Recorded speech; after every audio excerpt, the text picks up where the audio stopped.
Hi friends! Welcome to this episode of Yarnyheart Fiber Art.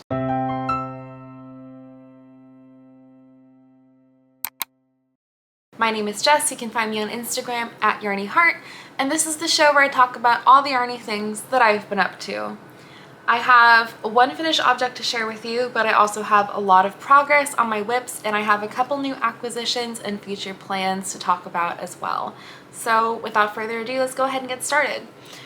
Before I get into what I'm working on, let me just quickly talk about what I'm wearing. This is my Tulsa tee by Rebecca Clow, otherwise known as the Crayabea. And I finished this quite a couple episodes ago. It was kind of like late spring, pre-summer finished object for me. It's just super not cozy. It's the opposite of cozy. It is comfy. It's also very breezy, and super oversized and cute. Yeah. If you're interested in kind of following along with the progress of this, you can refer to that previous episode, which I'll put a card somewhere where you can watch that episode if you're interested in learning more about this particular item. But for now, let's kind of get back into what I'm working on more recently.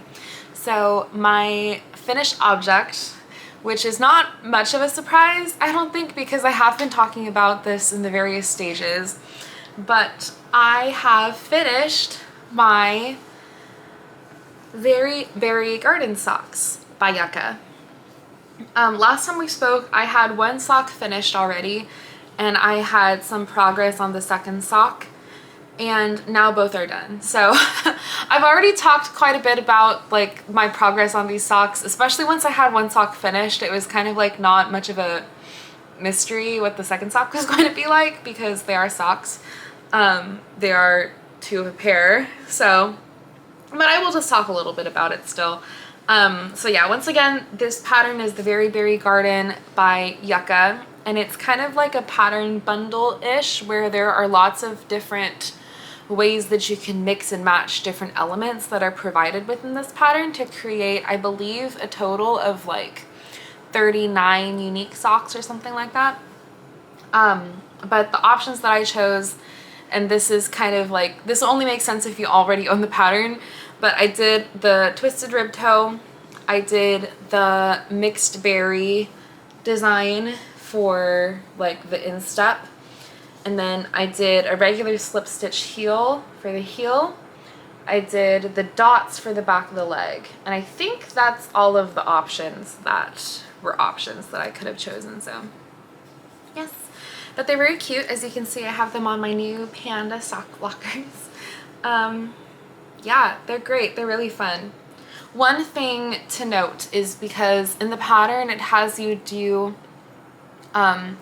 Yucca's version of like a stretchy bind off, but I did that bind off. I didn't find it as stretchy as I wanted it to be, and so on the second sock that I did, I switched that bind off out for an Italian bind off, which really didn't take me very long because like they're just socks. So, you know, and I think I've mentioned before in a previous episode that I really don't mind doing Italian bind off. Like, it's tedious, but it's super worth it, and it's not that bad in my opinion. So I traded it for an Italian bind off, and then I tried that sock on and I liked it so much better. So then I went to the previous sock that I had finished first, and I did pick out the bind off and redid it as an Italian bind off. But one thing though is that I still used the same tail that I had originally used in the original bind off to do the Italian bind off, and it was very like, you know, ramen noodly, because I didn't bother to like steam it or anything like that. So when I did the Italian bind off, I don't know if I'm just imagining it or not, but it did feel like it was not as stretchy as the other one. And I wonder if it was literally just that I was pulling it tighter maybe, because of like the kinks in the original yarn tail. But I don't know.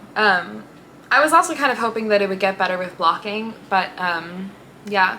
I haven't tried these on yet after blocking because I wanted to keep them all like nice and cute on my sock blockers to show you all. But yeah, I imagine I'll probably wear them like after I finish filming this podcast. So editing me will probably be able to put a picture here somewhere, if I'm not too lazy. But yeah, I really like them. Oh, I should talk about the yarn. So the yarn is by Seismic Yarns, which is an indie dyer local to here, based out of San Francisco. Or she's based out of Daly City, I believe, which is close to San Francisco. It's like South San Francisco area. And this colorway is called Sugar Daddy, which is an exclusive colorway to a local yarn store in San Francisco on Haight Street called Firebird Yarns. And I went and visited their yarn shop during the Bay Area yarn crawl, and that's when I got this sock yarn. But this is on their butter sock base, which is a typical fingering weight sock base, but it is 85/15, I want to say. Extra fine merino wool and nylon. So it is really soft. That's why it's called butter sock, is because it's really soft, but it is really soft. So I think as of now, this is probably the softest sock yarn that I've had the chance to work with. But I also picked up some woolen works from Firebird Yarns, and that feels really, really soft to the touch. So we'll see. We'll see how that goes. But yeah, I really like them. They're super cute. Yeah, and it's just like this kind of variegated pink. Let me get the ball. So this is how much I have left of it, which is a pretty sizable amount. I'm not sure what I can do with it though. One thought that I did have is making the Itty Bitty Berry Socks by Stone Knits with this leftover as like the strawberry color, but I'm worried that it won't be enough. So I could also start that and then kind of like improvise if I run out of yarn. I don't know. But yeah, that's kind of my plan as of now of what to do with this leftover, because it's a really sizable amount. Like I wouldn't want to only use it for like a contrast cuff or heel or anything like that, because like it's more than that. It's quite a bit more than that. So yeah, but you can see how it was like in the ball. Very pretty. I've shown off this yarn quite a lot at this point, but I still think it's just really, really pretty. It's just such a fun color, and as I've mentioned quite a few times at this point, I'm not a huge fan of variegated colorways like this usually, just because I don't really like the pooling pattern that it makes.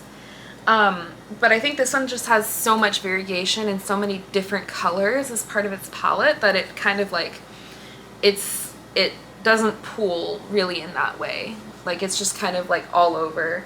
It's more of a speckly than like some other yarns, I guess I would say. There's so many colors in here that it's more like speckles than micro stripes, if that makes any sense whatsoever. But yeah. Okay, I'm done talking about these socks, I promise. They're just really cute. Okay, so that was my finished object for this episode. And now let's move on to my whips. So both of these whips are things that you all have seen before, but I've made quite a bit of progress on both of them. So the first whip that I want to update you on is my Snowfall sweater by Hazy Moon, and this is a currently ongoing pattern test, and this is how much I have so far. It's looking like something, which is crazy because the past times that I've shared this, it was like, last time I shared this, I had the front panel done, I was starting the back panel, I think, and I had like a strip of knitting. But now, like, I can put this on. I might put it on. I think I'll put it on to show you guys later. But, yeah, I just kind of went crazy. I mentioned last episode that I was feeling antsy about finishing this, and I think that's definitely just like motivated me to work on it a lot, especially considering that, like, so I'm in the Bay Area, as you can probably guess by my mentioning of different San Francisco yarn shops and stuff, but I'm in the Bay Area, in the East Bay Area, which is more inland, and we've been in the middle of like a 2-week-long heat wave where temperatures have been like in the 105 to 108 category for stretches of days at a time. Right now, Today it is actually like 10, I think it's supposed to get up to 105. I think it might be 101 right now at the time that I'm filming. So it's just kind of insane, which is, you're probably thinking like, Jess, why do you have a bulky weight wool sweater on your lap then? What is nice is that my apartment's air conditioning unit cools it down very efficiently, especially because I live in like a little studio, so there's not a whole lot of real estate to have to cool off. If anything, my air conditioner works a little too well, and it gets even kind of chilly in here at times, which is nice. I literally cannot complain about that at all. But it also means that I can still work on like a bulky wool sweater in the middle of this heat wave, because I'm luckily able to stay pretty cool.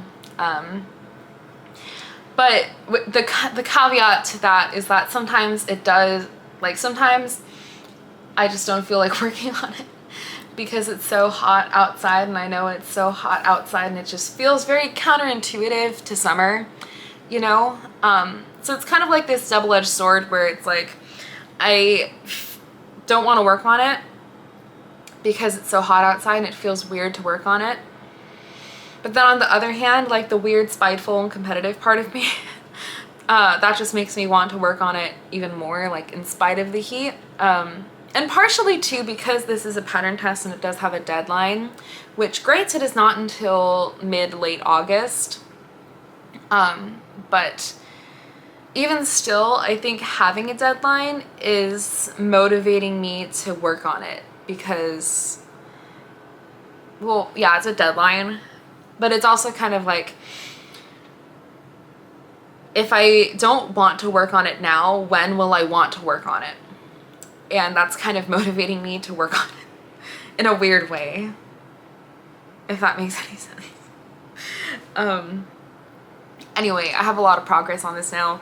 Yeah, it's so cute. So it is an all over cabled sweater that does have this V-neck detail.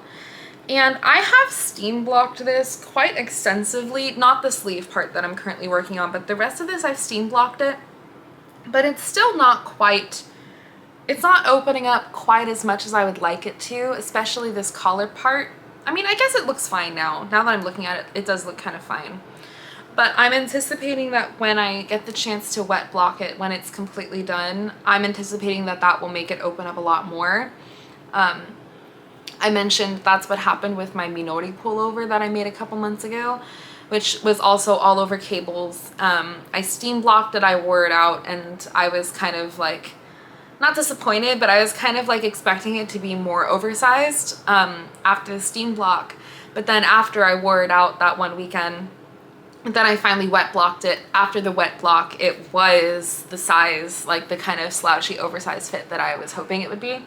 So I'm anticipating a similar thing happening to this sweater. So I'm very excited to be able to wet block it when I get the chance to wet block it.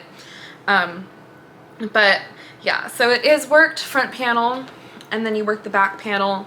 You seam up the sides, and then you pick up around the collar to knit this collar detail. And then you pick up the sleeve and knit down the sleeve, and the sleeve is also all over cables.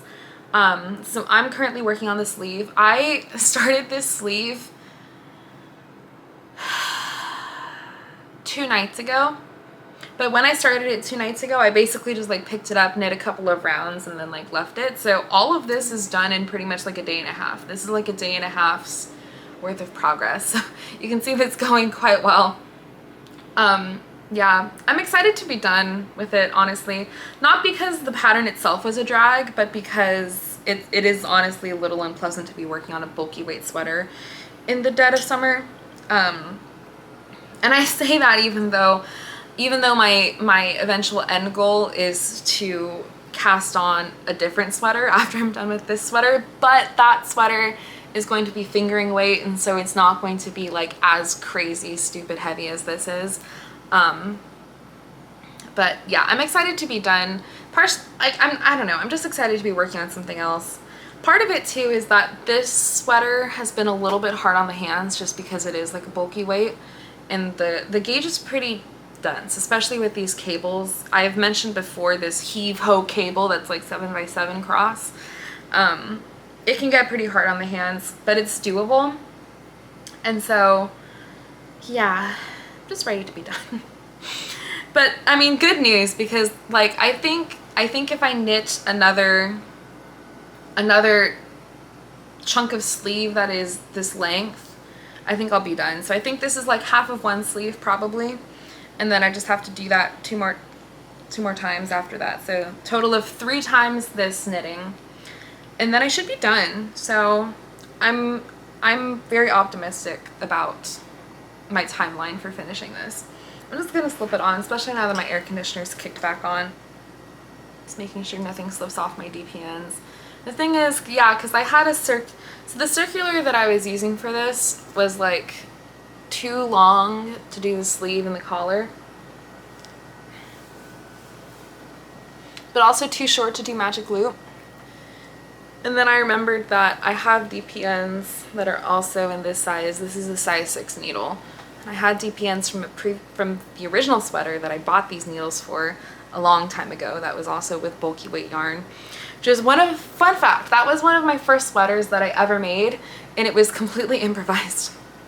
So Taylor Earl of Wool Needle Hands had this whole series about improvising top-down sweaters and stuff with the Franken sweater and all this stuff, and that exact blog post was the very first sweater that I ever made as a knitter.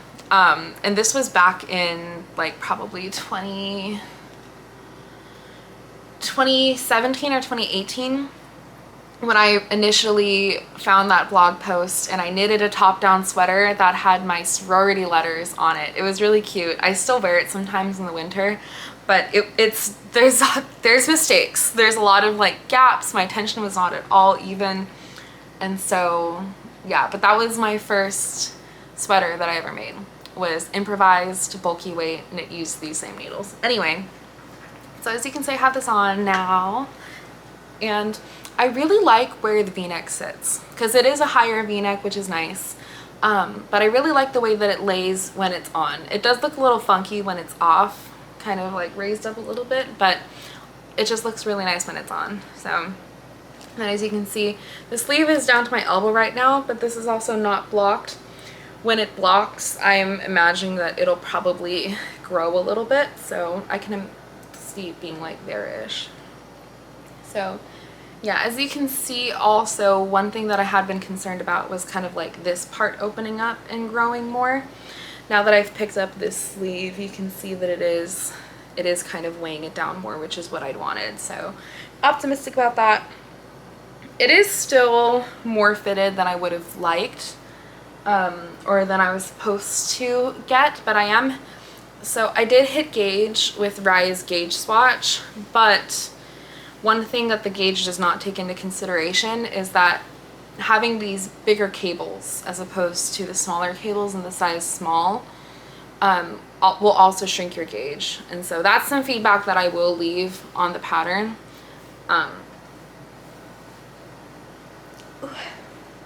But I don't think there's really much that she can do to fix that besides just warning people that it's going to happen.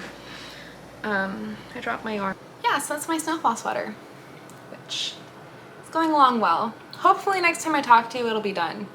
I'm really hoping that next time I talk to you, it'll be done. So yeah. My next whip I introduced to you last episode, and it is my Oolong Tank by Amy Scher. My god, my hair is just not cooperating. Like I said, it's like 105 degrees outside, so, you know, it is what it is, unfortunately.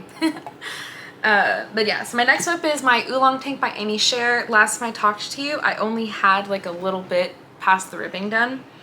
And I'm happy to say that I've made a lot of progress on this, especially because, like I said, it's a really great balance with my snowfall sweater to be working on something like this. It's like light and breezy and airy, where I can just switch it up as the mood strikes me, because I mean, as you all know, I love my sweaters, and I'm not a huge summer knitter, but I'm really chewing through these summer projects, and I think it's like when it's too hot or too unpleasant for me to work on the hot stuff, I feel like having these little projects is really like whetting my knitting appetite, you know?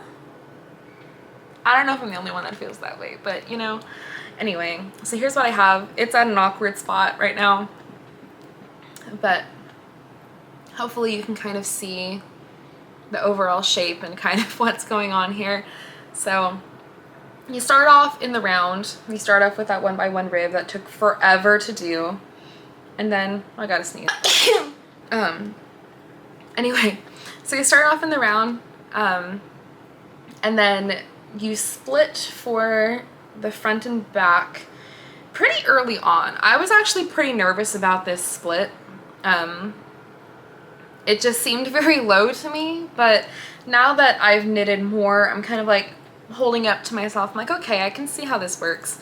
I was also similarly worried about the bust dart placement. It just seemed very low, but I'm seeing now that it all works out in the end. But yeah, this pattern is great. So they have different cup sizes that you can do for bust darts. So I'm knitting the size 4 of the pattern with a size 2 cup, which is just great. And so there's a little line of bust darts, short rows that goes around the front here.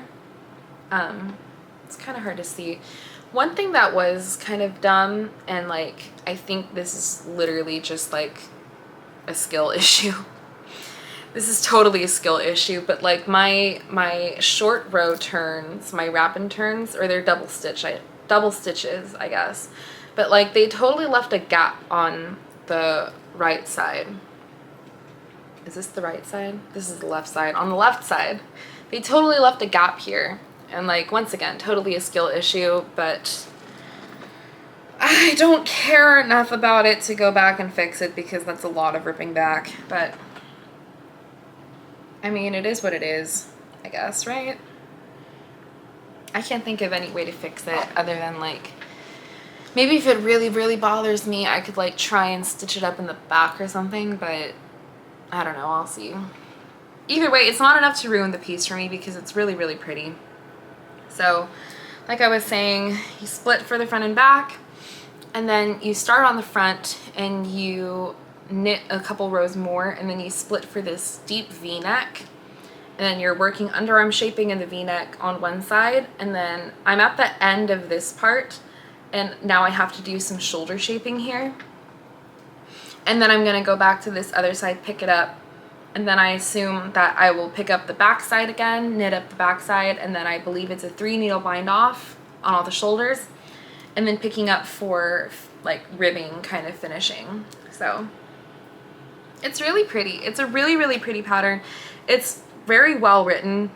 One thing that's crazy to me that I think about every time is like the calculations and the formula to get all of these different, like, I don't know, it just baffles me how people do, how like pattern designers do it when they have things like bust darts going on, and like how they're able to recalculate like the specific stitch counts of the pattern based on like your size and your cup size and like all this stuff. It's crazy to me.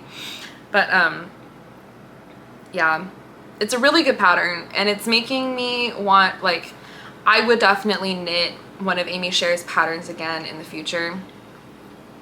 Just based on my experience with this one. So yeah, well, let me show off the lace detail because I'm really proud of it. I usually hate doing lace. Like, the way lace always goes for me is like, I embark on the project, I'm like, oh yeah, it'll be fine, you know, like lace is so fun, lace is so easy, and then like I embark on the project and I like dread every second of it. I'm like, why did I do this to myself? Like, why did I choose another lace pattern? And like, I don't know what it is. Maybe it's just the particular lace patterns that I've done in the past, but I always get lost in the lace chart and I always make mistakes. But this one has been super straightforward and I think I did really well. So I don't know if it's that, I don't know if it's the pattern that's written better or, excuse me. So I don't know if it's the pattern that's written better or if it just happened to be the ones that I've done were bad, or if I'm just a better knitter now than I was. Saying that now out loud, like, I know the answer. I'm definitely a better knitter than I was even a year ago. And so yeah, it's been going really well. It's really pretty. So it has this like tea leaf motif going along with the name of the oolong tank, and it just kind of splits to create this v-neck. It's just really pretty. I'm so excited for this one to be done. Not in the sense of that other sweater where I'm like, I'm done working on it, but I'm excited to have the finished product of this, especially in time for me to wear it some more during the summer and to work and stuff. So I'm really hoping to finish this up quickly so that I can actually get some use out of it during the appropriate season. I forgot to mention the yarn that I was using for the snowfall sweater, but I've mentioned it a lot, so I'll just kind of tell you quickly. But that yarn was Wool of the Andes Bulky Weight in the colorway Blossom Heather, which is just 100% Peruvian Highland wool. Yeah, just very woolly. This yarn that I'm using for this project is Isayer Maryland, which is, I believe, 80-20, 80% merino, 20% linen. And I also mentioned that last episode when I was first talking about this project. But it's really nice. I like the linen. I mentioned that last time as well. I really like the linen. It's really drapey, it's really breezy, it's a little bit crispy. I think it's a perfect summer garment material. I actually picked up a whole bunch of like linen pants and a skirt at Gap recently, just to have some more summer options, especially work appropriate summer options. And I'm just kind of loving linen this season, like, yeah, having a linen moment. So that's all my whips. I mean, I do have the fuzzy cardigan, but I haven't really made any significant progress on it. Actually, I don't know if I've made any progress on it at all. I've been kind of really focusing on getting that sweater done. So yeah, so there's nothing really to show for that one. But amazingly, I have some acquisitions to share. Before I share that, I'm just going to share one quick future plan that I have. So you can see it's my sock bag.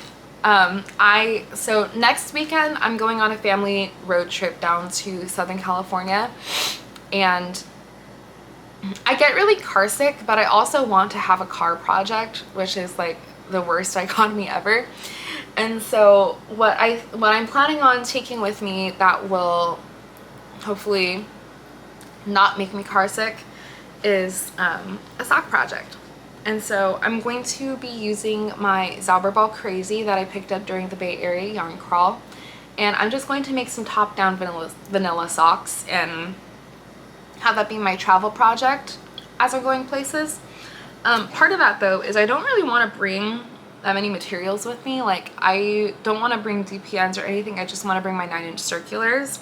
And so I'm planning on trying out, instead of the typical heel flap and gusset, which is what I would usually do, but even though it's doable on 9-inch circulars, it's kind of a pain in the ass. So what I'm planning on doing is I'm going to try out the shadow wrap heel, and I watched a tutorial on it earlier today and it looks super doable, especially on 9-inch circulars, because it's just a lot of like short rows and like wrap and turns, twin stitches and stuff. And so I'm planning on making vanilla top-down socks, but trying that shadow wrap heel. You'll have to excuse me. Ever since that sneeze, my nose has been super itchy. So it's probably affecting the way that I sound right now, but that really did a number on me. And I don't know where it came from either. It came out of nowhere.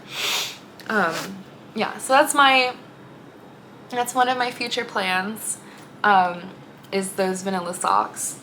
And I do have some new yarn to share with you. I feel like I have to stop getting so predictable, because it's like that one bag, whenever I bring out that one bag, you guys know I'm going to talk about some socks. Whenever I bring out this bag, you know I'm going to talk about some new yarn acquisitions. But it's just my favorite purse bag, you know? So, okay, first, so I went to Black Squirrel in Berkeley, because last week during the heat wave, it was like a very pleasant 80 degrees in Berkeley. So me and my boyfriend went down to Berkeley to enjoy the cool weather. And of course, Black Squirrel yarn store is there.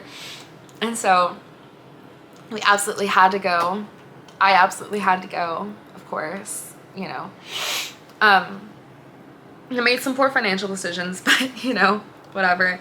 So first off, I picked up this skein, which was clearance on clearance. So this was the last chance yarn. So I'm not regretting this at all. But this is Manos del Uruguay. I think it's Fino. Their font is a little weird, but it's extra fine merino and silk blend. And it's a fingering weight. Yeah, 70% merino wool, 30% silk. This is the colorway Mother of Pearl.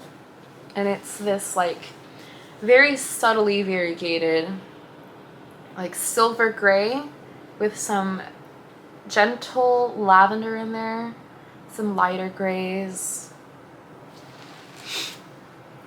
Yeah, so it's really nice. It's very much like an Eeyore color is what I would say. So yeah, so I picked this up, and this was specifically to pair with a skein that I got last year for my birthday in September. And this is my yarn from Apothecary Fiber Company. This is the Night of the Rose sock set, but I didn't want to make socks with it. So this colorway, this variegated one, is Night of the Rose. It came with a mini skein of elf root, which is an herb in Dragon Age. All my Dragon Age girlies rise up. But I've forever been looking for a yarn to pair with this to make gosh, what is the cowl called? I can't remember the name of, oh, I think it's called the Wayworth cowl. I believe it's called the Wayworth cowl. If that's not correct, I'll correct myself down here. But it is by Isabella Clark, otherwise known as 100 Acre Wool, on YouTube and Instagram, and Ravelry, I think. But she has that cowl pattern, which is like mosaic knitting. And so I've always been looking for a good yarn to pair with this one to do that cowl with. And I'd always been looking in the range of like a pink or like a cream or something in that area. But I really actually think that this kind of like lavender silver color, I think it would actually look good together. So that's kind of the plan for the future. And I'm starting to think a plan for the near future, because after doing a lot of garments, I'm really craving like High Fiber Knits, what does she call it? She called it a quick win. That's what I feel like I need right now. I need like a quick win where it's kind of an accessory project or something that doesn't take too much time commitment or anything, and it's just like I can start it, I can work on it for like a couple of days or like a week max and like be done already. So I'm planning to cast that on at some point.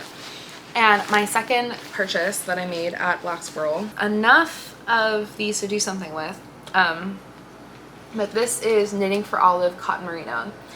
And I've always been curious to try Knitting for Olive, particularly to try their cotton merino, because I am a sucker for a good wool and plant fiber blend. And so I've been dying to try this. And Black Squirrel does stock Knitting for Olive. Otherwise, it's pretty hard to get. It's not hard to get, but like you have, it's a commitment because it's shipping from overseas. So I got 3 of each of these. This green one is called Dark Sea Green, and this other one is called Wheat. And paired together, I think they're going to look very good. But the pattern that I have in mind for this is the Anjou Tank by Skeiny Dippin', which is such a cute name, by the way. So this is a tank version of a different pattern, which was the Anjou Pullover. And the Anjou Pullover was featured in, I think it was either the last or the penultimate edition of Pom Pom Quarterly. I remember seeing it on the cover, and the pullover did not really excite me all that much. Like, I was like, oh, that's cool, that looks like, you know, very different and unique, but it didn't really excite me all that much. But the tank is a different story. Like, the tank looks so freaking cute, and I think part of it is that it has what I believe is like an I-cord piping around all the edges that just makes it look so, I don't know, like cute. Like, I can't describe how it looks. It's just super cute. And so I think part of it might be the styling too, because the pictures, at least of the pullover, It is kind of using a lower contrast color combination, but the tank is using a very high contrast color combination, which makes it look super cute. But I think it's also in large part like the shape of the tank is very much my style. It's like very boxy looking, cropped. So I'm very excited to make that. That pattern does require a DK weight in 2 different colors, and so I am planning on holding these double because cotton merino is a fingering weight. So I am planning on holding them double to make a DK weight. Of course I'll gauge swatch and stuff, but I'm very excited to cast that on or swatch for it. I know I also have yarn for the Vilma top by Gregoria Fibers, but I was already planning on casting that on more in like late summer, and I'm getting to a point in this oolong tank where I can see the end. Like, I'm certainly not there yet, but I can definitely see the end of the project approaching. And so for me, this is kind of a good in-between project for once I finish this before I start the Vilma top. I did feel like there was kind of like a gap in my summer knitting plans that was just enough for like another tank top, sleeveless top kind of thing.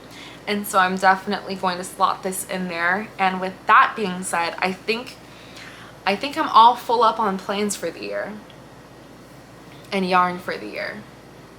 I say that now, but I did order some Knit Picks capretta from the site-wide sale, because they had a sale on lace and fingering yarn, and so I ordered some capretta, which is cashmere and wool and a little bit of nylon, I think. So I'm very excited for that to come in. That'll be a different project that I will tell you about when that yarn comes in.